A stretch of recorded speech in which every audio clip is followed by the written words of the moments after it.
Hello students, welcome to my channel AM and AC classes।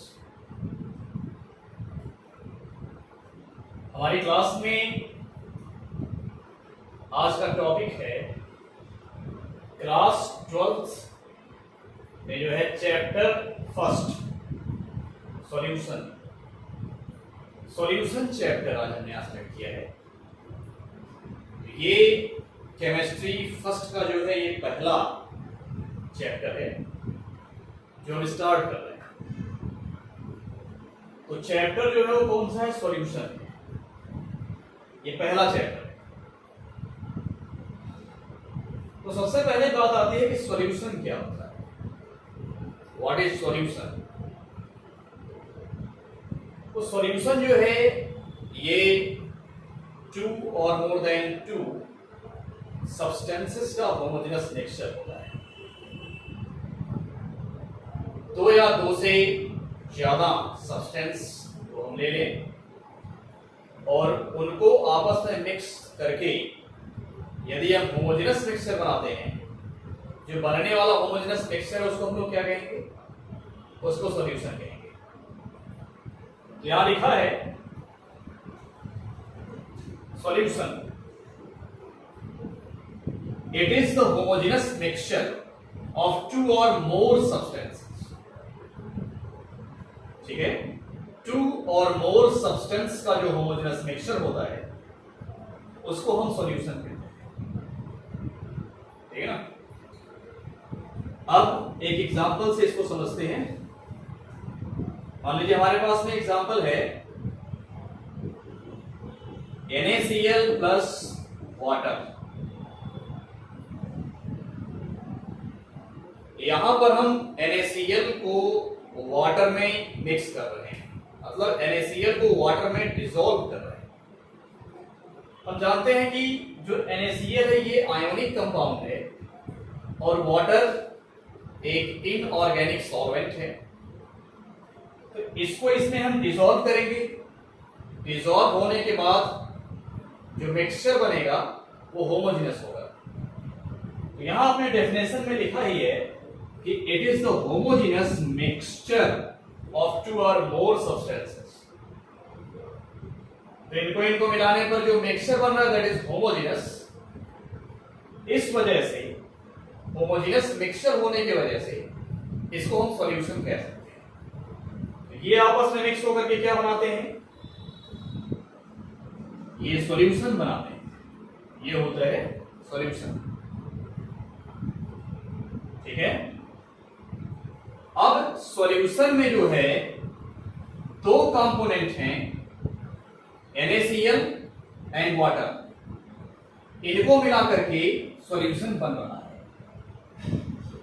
तो students ध्यान रखिएगा, जब सॉल्यूशन में 2 कंपोनेंट्स होते हैं तो उसको हम बाइनरी सॉल्यूशन कहते हैं। क्या कहते हैं? बाइनरी सॉल्यूशन कहते हैं। इसी तरह से जब सॉल्यूशन के अंदर 3 कंपोनेंट्स होंगे तब उसको हम कहेंगे टर्नरी सॉल्यूशन। इसी तरह से जब 4 कंपोनेंट्स होंगे तो उसको हम कहेंगे क्वार्टरनरी सॉल्यूशन। क्या कहेंगे? Quaternary solution. तो इस तरह से आपने देखा कि सॉल्यूशन में जितने कंपोनेंट्स मिलते जाएंगे उस तरह से सॉल्यूशन का नेम भी क्या होगा, मतलब सॉल्यूशन का जो टाइप है वो क्या होगा? चेंज होगा जाएगा। उसको अलग अलग नेम देंगे, like binary solution, ternary solution and quaternary solution and so on. आगे भी हम नाम दे सकते हैं। लेकिन आपके कोर्स की यदि हम बात करें तो आपके कोर्स में जो है केवल बाइनरी सॉल्यूशन है, उसको पढ़ना है। टर्नरी सॉल्यूशन आपके कोर्स में नहीं है। ओके स्टूडेंट्स, अब हम बात करेंगे कि सॉल्यूशन के अंदर जो कंपोनेंट्स हैं उनको हम किस नेम से जानते हैं।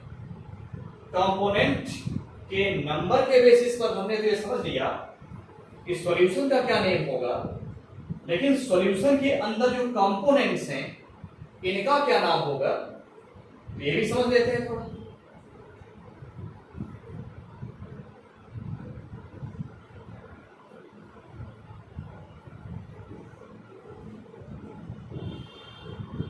सॉल्यूशन के अंदर जो है टू कंपोनेंट्स होते हैं, एक होता है सॉल्यूट और दूसरा होता है सॉल्वेंट। एक कंपोनेंट को हम सॉल्यूट कहते हैं और दूसरे कंपोनेंट को हम सॉल्वेंट कहते हैं।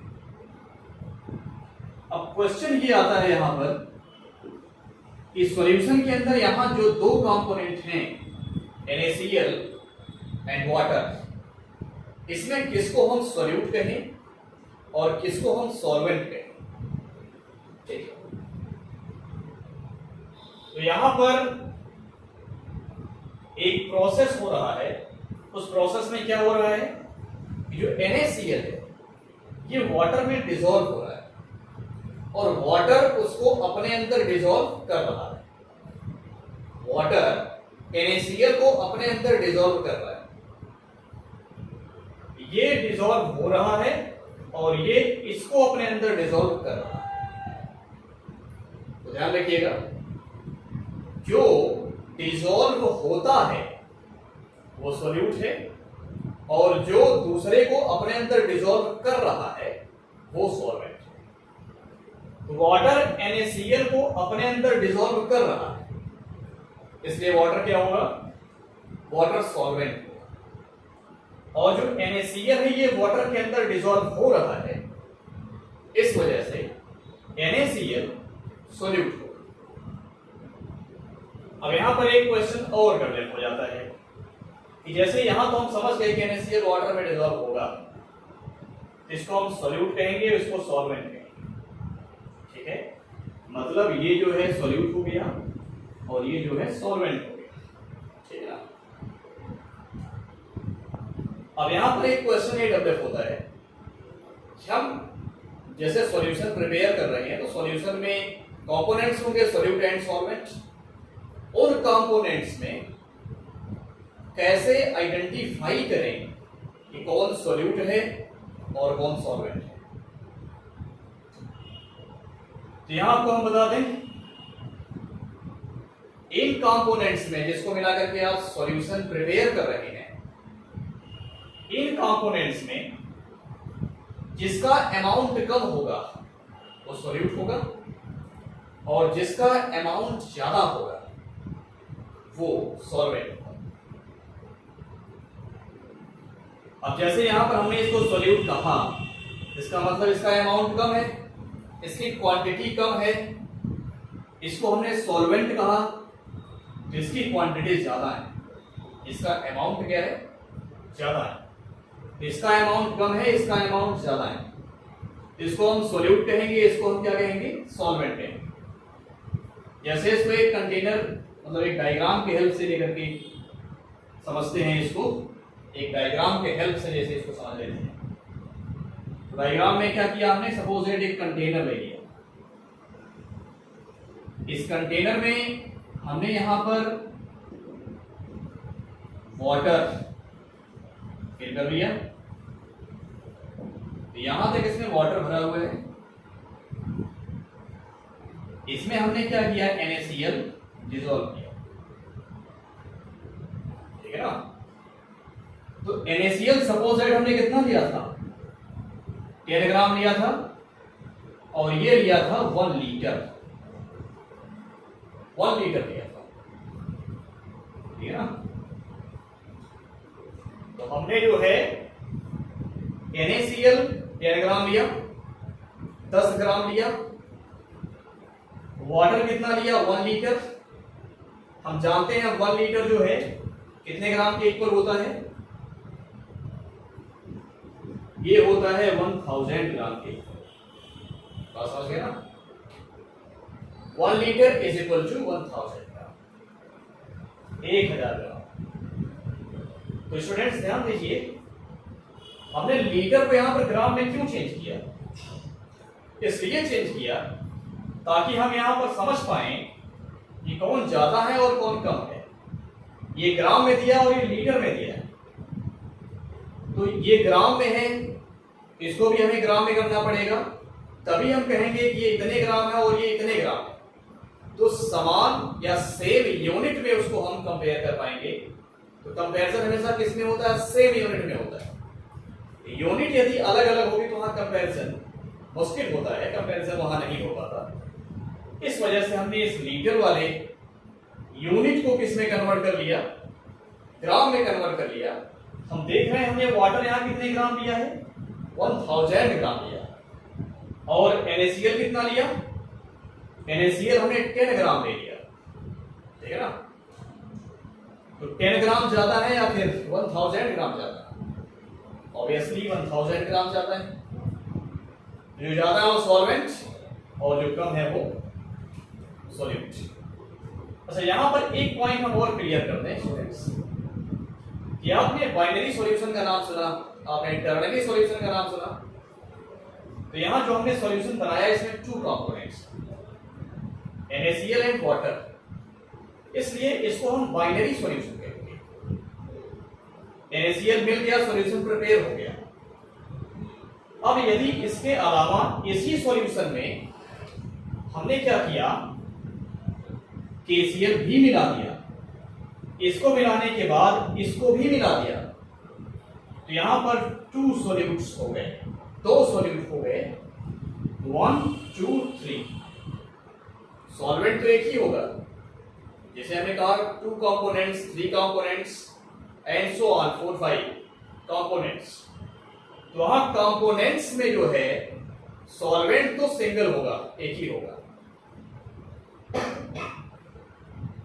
अब उसी सॉल्वेंट में हमने नंबर ऑफ सॉल्यूट्स जो है डिसॉल्व किया। एक सॉल्वेंट में एक सॉल्यूट डिसॉल्व करेंगे तो बाइनरी सॉल्यूशन, एक और कर देंगे तो टर्नरी सॉल्यूशन, एक और कर देंगे तो quaternary solution and so on. तो इस क्लास में हमने ये देखा कि what is solution and what is the component of solution. तो इस क्लास में इतना ही टॉपिक रखा जाता है। Okay, thank you. यदि हमारा ये वीडियो अच्छा लगे तो स्टूडेंट्स आप इसको सब्सक्राइब करिए, लाइक करिए और शेयर करिए। बेल आइकन दबाना, प्रेस करना ना भूलिए। उसको दबा लेंगे या उसको प्रेस कर लेंगे तो इसके आगे का वीडियो आपको तुरंत मिलेगा, क्योंकि हमने अभी ये फर्स्ट क्लास लिया है क्लास 12 में, तो इसके आगे का वीडियो आपको मिलता रहेगा। स्टार्टिंग हम यहीं से कर रहे हैं, इसलिए बेल आइकन को जरूर प्रेस करिए। Okay, thank you.